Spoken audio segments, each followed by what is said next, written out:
Hey, y'all, let me put the PDF in the Jumbotron and the thread real quick. Hold on.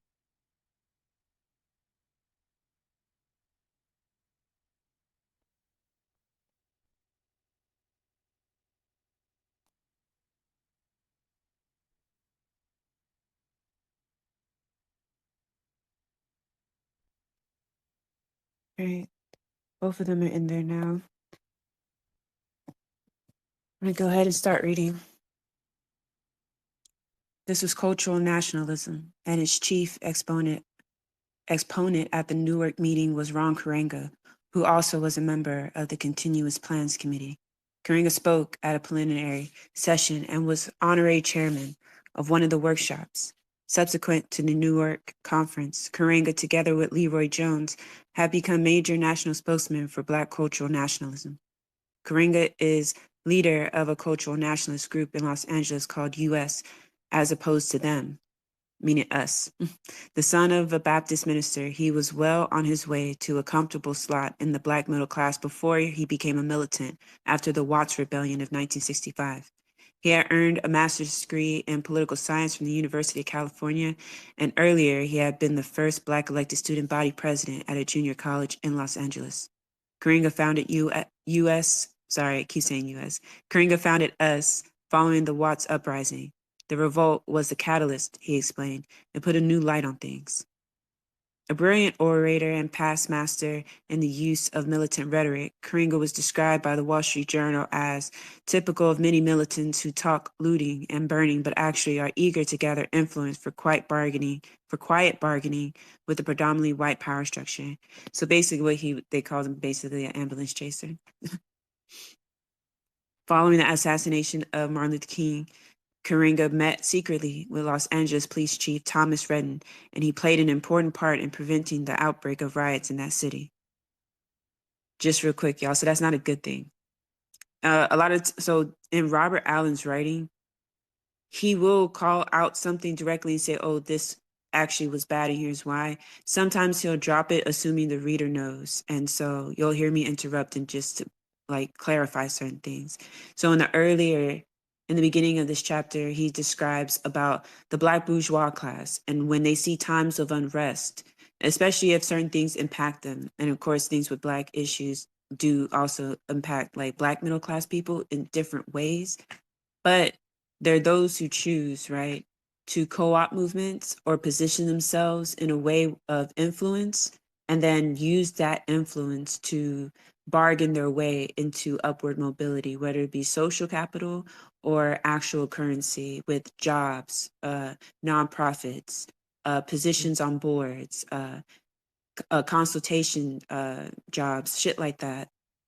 Or also, too, again, once they get, like, I guess you could say, approved as being the accepted leader or spokesperson, it's not because that they're militant or are feared by the state. No, it's because they understand once they accept it, and if those like the donor class and stuff, and other rich people will give them money because of their influence with the people at the bottom that are rioting and organizing.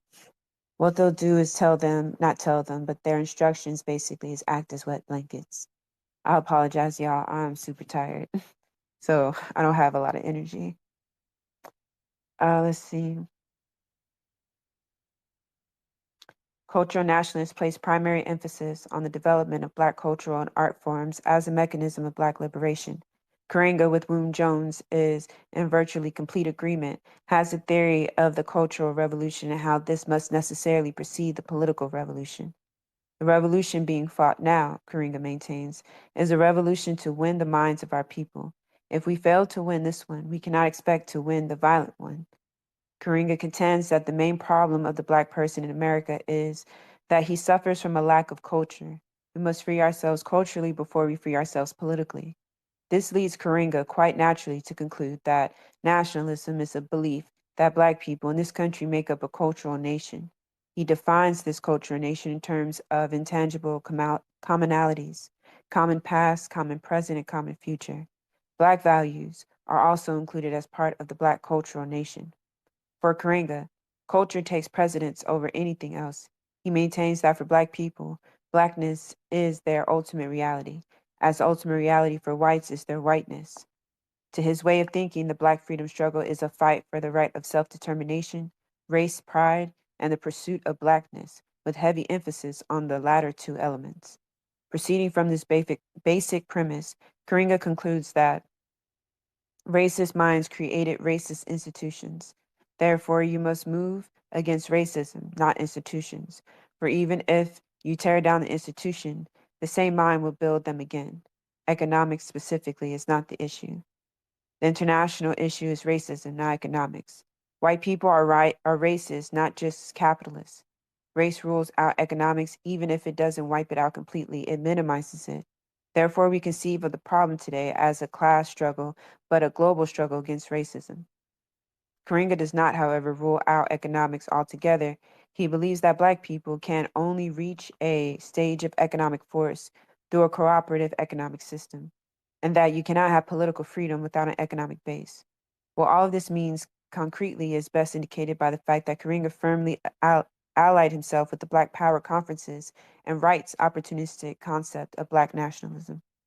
So just to create like a quick information. So Wright, who he's referring to here, there's this Black Power conference, and basically it was funded by the donor class, so Ford Foundations, um, Carnegie, and a list of other universities and very powerful people. And you would ask yourself, well, why would rich crackers like fund something called Black Power Conference? Well, by the donors themselves, they stated that they understood that Black power doesn't mean like an actual threat to their power, because the way this guy Wright and those who organized the conference, they used this conference and the people's wanting to resist and build revolution and form alliances to build revolutions, they use this instead to peddle Black capitalism, to say like our freedom is in assimilating with the existing norms of capitalism already, and to just have Black businesses. And so that's what he's referring to when he talks about opportunism conception of Black nationalism.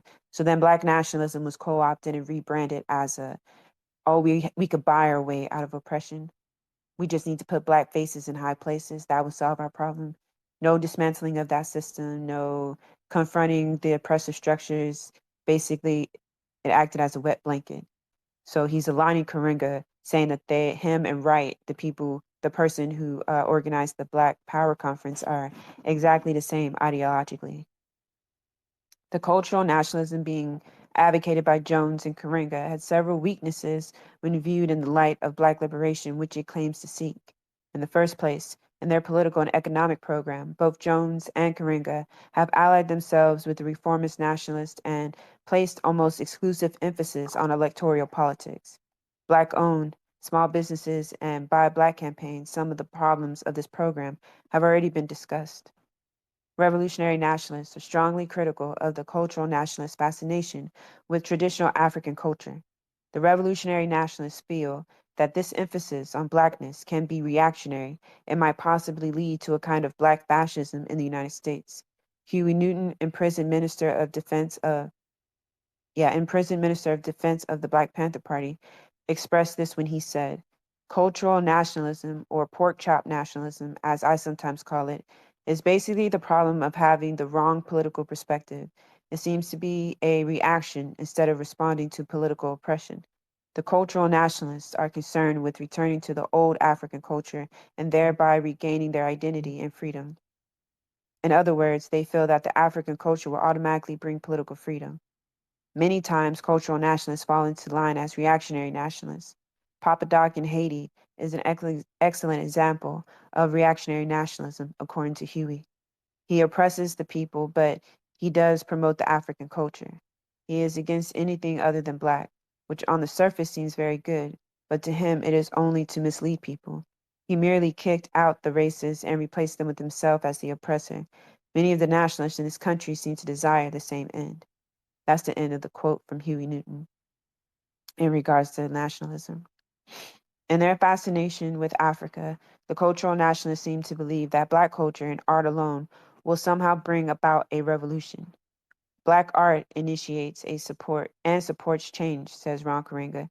This belief has had two consequences. First of all, it has allowed a passive retreat into blackness on the part of some of those who call themselves revolutionaries. These so-called black revolutionaries measure their militancy by how much black awareness they have or how bad they can talk. Verbal militance thus replaces action, and the net result is passive non-resistance to oppression, which is what we just described before when I was explaining what the Blacks Conference was and why the author was comparing Karinga to Wright. They, secondly, the fascination with African culture and art has led to a distortion and a vulgarization of the whole idea of Black culture. Black culture has become a badge to be worn rather than an experience to be shared. African robes, dashikis, dress, and sandals have become standard equipment not only for the well-dressed Black militant, but even for middle-class hipsters who have gone Afro. Business firms advertise hairsprays especially suited for natural hairstyles, and some of the shrewder cultural nationalists have turned a profit peddling African trinkets and clothes to naive young Blacks.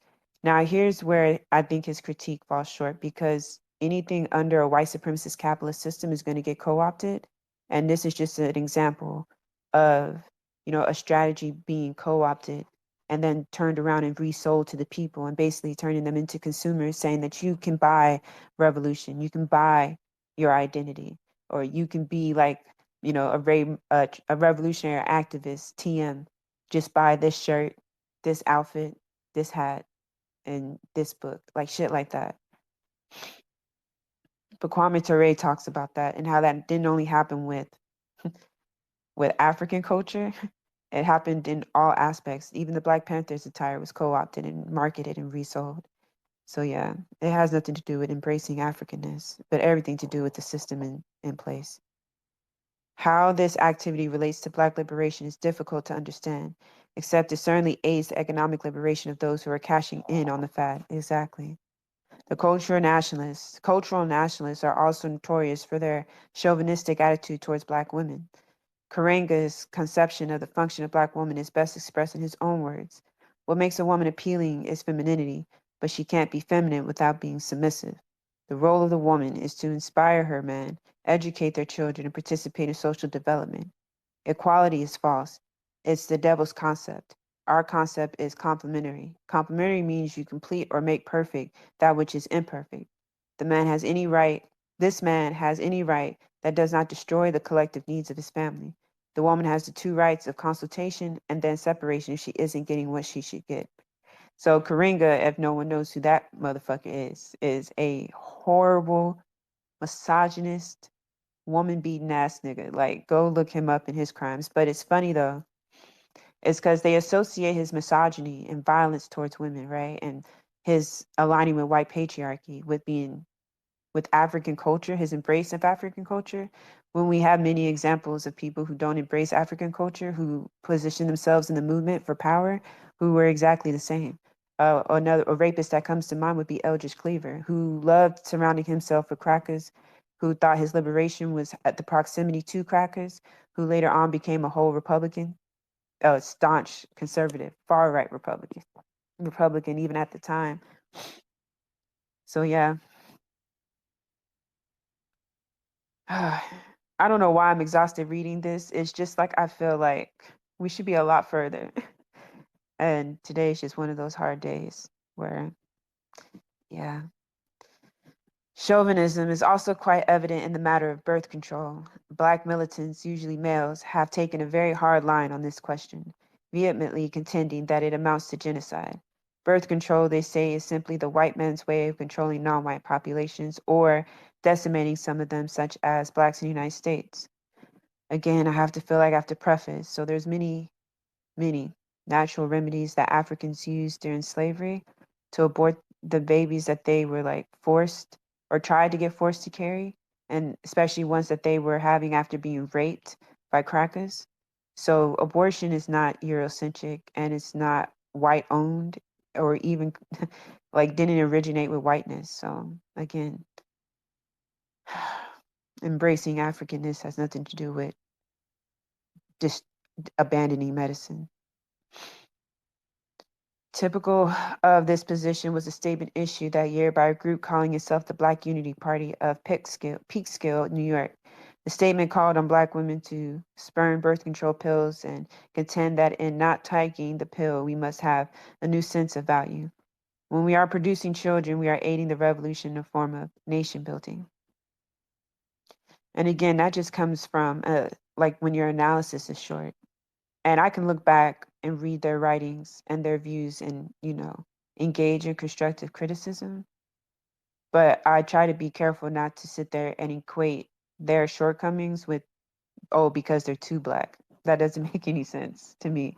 Especially again, these things we find out, like the whole, oh, the way to freedom is having as many kids as possible. Well, we know where that comes from, the indoctrination of capitalism into producing more workers. So again, it will literally co-opt and hijack your movements, indoctrinate you in ways in which you end up replicating the system that's oppressing you, thinking that you're actually getting free when you're only building your own prison. So we see examples of that all the time in various forms. The women who are certainly opposed to genocidal and forced sterilization, but they are, I'm sorry, for some time, Black women unaccompanied. Oh, also too, I have to say, this is also a time when Black women are being sterilized and literally having hysterectomies when they don't need it. Now, this is in the 60s, the late 60s, but there's a case I want people to also look up in St. James. I might have the date wrong, but I believe it's 2010. A newspaper article came out about how they did a study and found out the doctors were literally ordering Black women in that area to get hysterectomies when they didn't need it. And we're talking about hundreds. Young women who were then, of course, not able to have children in the way that they wanted. So all this is happening. So you have medical apartheid going on and shit. And so people do react in ways and create not create, but some come to reactionary views and things. Not excuses, but just recognizing it for what it is. For some time, Black women uncomplainingly accepted chauvinist attitudes and remarks by male Black nationalists. Again, I would disagree with that, but let's see where he's going. They reasoned that Black men have been castrated by 400 years of white domination, and now that the men were regaining and asserting their manhood, a few excesses were to be tolerated. But the birth control issue provoked an angry response from a group of poor Black women, most of them housewives, domestics, and welfare recipients in nearby Mount Vernon, New York. The women were certainly opposed to genocidal and forced sterilization, but they argued that self-determination, birth control devices gave them greater leeway to be good mothers and good freedom fighters. Poor Black women in the U.S. have to fight back out of our own experience of oppression, they said in a letter to the men. Having too many babies stop us from supporting our children, teaching them the truth, or stopping the brainwashing, as you say, and fighting black men who still want to use and exploit us. They then charged the male militants with exhibiting class bias. But we don't think you're going to understand us because you are a bunch of little middle class people and we are poor black men. I'm sorry, women. The middle class never understands the poor because they always need to use them as you want to use poor black women's children to gain power for yourself. You run the black community with your kind of black power. You on top. The poor understand class struggle. Black women rightly rejected blatantly reactionary attitudes on the part of male nationalists. The women do so because they know it makes no sense to talk about national liberation if women still are to be cast in the roles of servants and baby factories. They understand in a way the men do not that the liberation of the group, to be meaningful and progressive, necessitates the liberation of its most oppressed members. From their perspective, it is black women, and especially poor black women, who are at the rock bottom of the American social heap. They bear the double burden of being oppressed by society in general because they are black, and of suffering of the hands of their men because they are women. It is obvious from such statements as those made by Karenga that many black nationalists are completely unaware of the lessons learned by revolutionary nationalist movements in other countries, particularly Cuba and Vietnam. National liberation does not come bearing a stamp for males only, and if it does, as has come apparent in Algeria, than the stands on one indication of an incomplete revolution, a revolution which has not fully fulfilled its promise.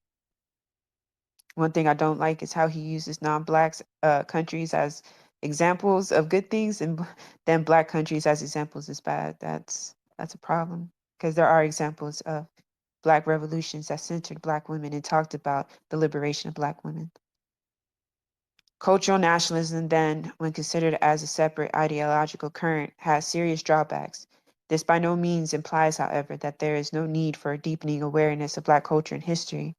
Revolutionary nationalists would probably agree with Huey Newton's position expressed in an interview in March 1968.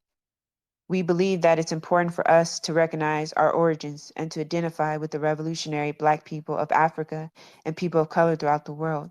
But as far as returning, per se, to the ancient customs, we don't see any necessity in this. And also, we say that the only culture that is worth holding on to is revolutionary culture for change for the better. It was this revolutionary culture and psychological awareness that laid the foundation for the recent nationwide Black student revolt. Certainly, this development was no retreat into reaction, but cultural nationalism can become just that if it is not firmly incorporated into a revolutionary political movement. In this massive study, The Crisis of the Negro Intellectual, Harold Cruse tried to avoid the pitfalls into which Jones and Karenga stumbled. Cruz was not a public figure at the Black Power conference, but his writings have done much to shape nationalist thinking. Cruz himself is a Black radical and nationalist of many years' experience. In addition, he brought to his work intimate knowledge of the inner machinery of the older white communist movements and its serious failings. He is clearly committed to Black people and to their liberation, and he raises serious questions as to why so many Black intellectuals have not exhibited in their actions a similar concern. The outcome is a passionately compelling intellectual treatise. At times, his passion grates against reason, and he displays occasional discursive drifts, but there can be little doubt that Cruz is among the critical figures helping to shape an indigenous Afro-American radicalism. Hence, an examination of his work is a pressing necessity.